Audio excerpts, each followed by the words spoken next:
Raven चीनी जो है स्वाद में कड़वी होती है, तीखी होती है, और इसकी जो तासीर होती है वो ठंडी होती है। रेवन चीनी अधिकतर पहाड़ों में होता है, पहाड़ों में इसका उत्पादन होता है। इसकी जो जड़ होती है वो चिकित्सा के लिए प्रयोग में लाई जाती है।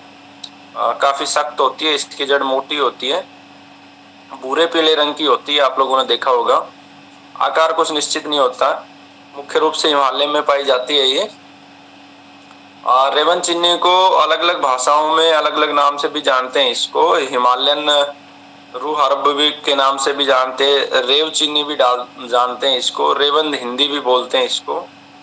और रेवंद चीनी मुख्य रूप से उर्दू का शब्द है, और हिंदी में भी इसको रेवंद चीनी ही बोलते हैं, डोलू भी बोलते हैं।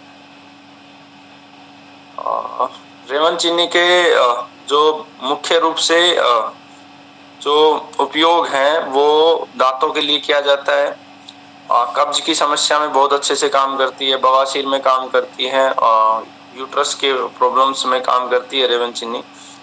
जख्म को सुखाने के लिए बहुत उपयोगी है। ठीक है, तो अब इसको उपयोग हम किस तरीके से कर सकते हैं। वैसे पेड़ नहीं होता, ये एक तरीके से बेल नुमा सा होता है, और इसके गोल गोल पत्ते से होते हैं। इसी अब कुछ जगह पे खेती भी की जाने लगी है रेवन चीनी की। तो सबसे पहले ये दांतों का जो दर्द होता है उसमें रेवन चीनी का काफी उपयोग किया जाता है। इसमें दांतों से, जैसे दांतों में दर्द हो गया, दांतों के अंदर से मुंह में से बदबू आ गई, पायरिया हो गया, इन सब बीमारियों में इसको उपयोग करते हैं। इसको करना क्या है, इसका कूट कर जो है ना चूर्ण बना लेना है जड़ का, और इसको मंजन की तरह दांतों पर करना है। तो इससे दांतों के जो रोग हैं वो ठीक हो जाते हैं। जिन लोगों को कब्ज है वो रेवन चीनी का इस्तेमाल कर सकते हैं। इसमें करना क्या है, इसमें आपको एलोवेरा लेना है, ठीक है, और सनाई की पत्ती लेनी है, सूंठ लेनी है। इनको 12-12 ग्राम मात्रा में आपको लेना है। एलोवेरा, सनाई की पत्ती और सूंठ 12-12 ग्राम की मात्रा में। फिर जो है काला नमक और सेंधा नमक, ये 6-6 ग्राम लेना है आपको। फिर जो है विडंग और रेवन चीनी, ये 3-3 ग्राम लेना है। इनका मिश्रण बनाकर रोगी को 1 से 2 ग्राम चूर्ण देना है शहद के साथ।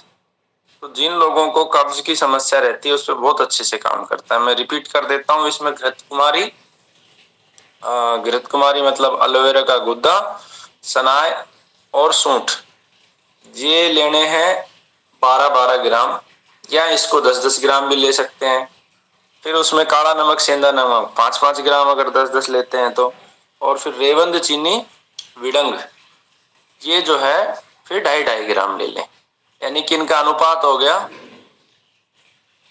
3-2-1, इस अनुपात में हो गई है। इसका मिश्रण बनाकर और इसको कब्ज में देंगे तो इससे आराम मिलेगा। 1 से 2 ग्राम देना है, शहद में मिलाकर देना है। जिन लोगों को बवासीर की समस्या है, बवासीर में भी खून आता है खास करके, उसमें रेवन चीनी बहुत आराम देती है और तुरंत प्रभाव से देती है। इसमें क्या करना है, रेवंद चीनी को पीसना है, पत्थर पर घिसना है और घिसकर लेप बनाना है।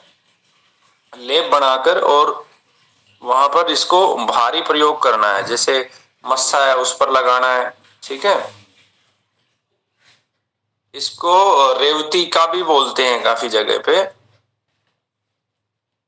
इसमें खास करके महिलाओं के यूट्रस में जो खुजली की समस्या होती है उसमें बहुत अच्छे से काम करती है। इसमें क्या करना है कि गेहूं का आटा लेना है और उसमें थोड़ी सी मात्रा में रेवन चीनी मिलानी है, और इन दोनों का जो मिश्रण है करके और इसका जल तैयार करना है। जल कैसे तैयार करेंगे, एक तो हम लगभग 1 लीटर के आसपास पानी ले लेंगे, उसके अंदर 50 ग्राम गेहूं का आटा डाल लिया और लगभग 25 ग्राम हमने इसमें रेवन चीनी डाल ली। इनका पानी में धीमी धीमी आंच पे पका लेंगे। पकाकर जो है इसको छान लेंगे और इसमें से 20 ml के आसपास जो है इसके माध्यम से यूट्रस को हम साफ कर सकते हैं। गुनगुना होना चाहिए, ठीक है। तो इससे जो है योनि की जितनी खुजली है वो मिट जाती है। इसका लेप, अगर इसको सॉलिड करके लेप भी कर सकते हैं, वो जो यूट्रस नीचे की तरफ आ जाता है उसमें भी, और जो स्थिलीकरण हो जाता है उसमें भी ये लाभ करता है। ये सबसे ज्यादा उपयोगी है घाव को भरने में, और एक ही प्रयोग हमने इसका किया है घाव वाला, बाकी प्रयोग हमने किए नहीं है। तो घाव में क्या करेंगे, खास करके जिन लोगों को शुगर है और शुगर के साथ साथ जो है जख्म बन गया है तो वो जल्दी से भरता नहीं है, तो उसमें हमें इसकी जड़ को जो है घिसना है, ठीक है, और घिस कर फिर लगाना है, ठीक है। तो उससे घाव धीरे धीरे बढ़ने लग जाता है, और इसकी मात्रा अगर अधिक दे दी तो दस्त लगा देगा बहुत ज्यादा, है ना। तो मात्रा का आपको खास करके हमेशा ध्यान करना है, मात्रा जो है ज्यादा ना हो, ये हमेशा अपने को ध्यान रखना है। इसके अलावा भी इसको रेवन चीनी को अगर सीमित मात्रा में 1 ग्राम हम देंगे तो जिन लोगों को कोलेस्ट्रॉल बढ़ा हुआ है, ठीक है ना, उसमें ये बहुत काम करेगी।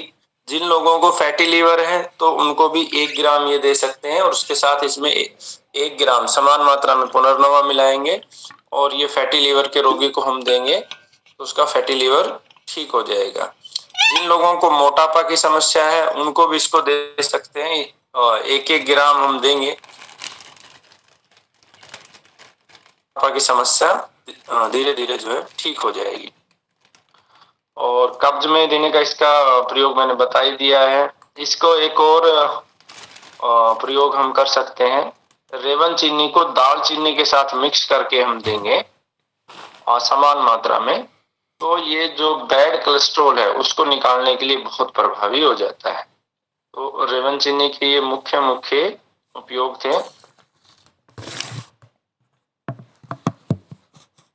आप रिकॉर्डिंग बंद कर देना।